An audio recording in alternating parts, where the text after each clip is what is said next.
imagine if every time you wanted to eat something, whether it's at the house or you're out to eat, you had to read a nutritional label before you could eat it. Now that would take a lot of time in reading. Now also imagine if there was a rule that was made that every time when you're at the house and you want to get something to eat from the pantry, that there has to be a nutritional value label for every item in your food pantry before you could get it.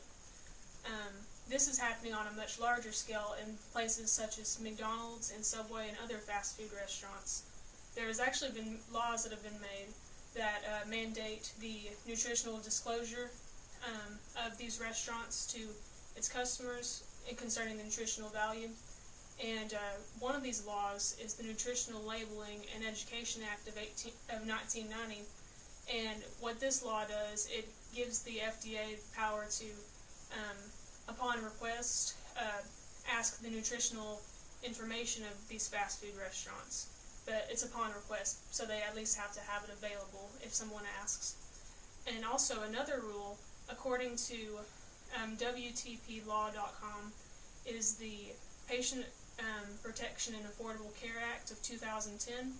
And with this law, if there's a fast food chain that has 20 or more different locations under the same name, they have to have the nutritional information posted to where customers can see it, actually, and it's not just by request anymore. So places like McDonald's, Subway that have hundreds of locations, they have to do that. And that's why you see that in their stores today. And I believe that this is actually a violation of the First Amendment rights in regard to it actually being not necessarily just freedom of speech, but freedom to refrain from speech. And Nicole Anderson, she wrote an article called "Would You Like Some First Amendment Rights with That?"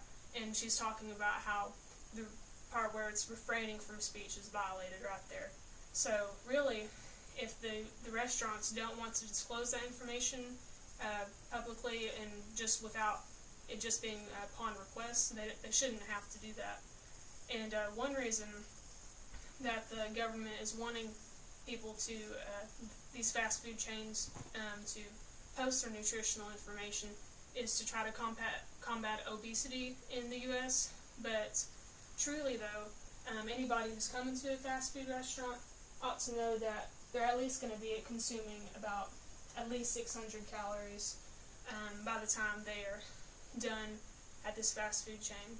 And Jennifer Pomeranz and a few other writers write on the NCBI website that the government really is trying to combat obesity through this law, and honestly it should be combated through different ways rather than violating these fast food chains' First Amendment right to refrain from this speech.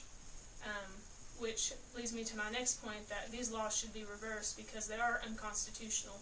And when a law is unconstitutional, people try to reverse that quickly. And really, people should rally support and petition against these laws so that these fast food restaurants don't have to suffer for people's food choices, because really, it's ultimately up to them if they're going to eat a big meal, and they ought to know that if they're coming to a fast food restaurant that they're going to be consuming quite a few calories anyway.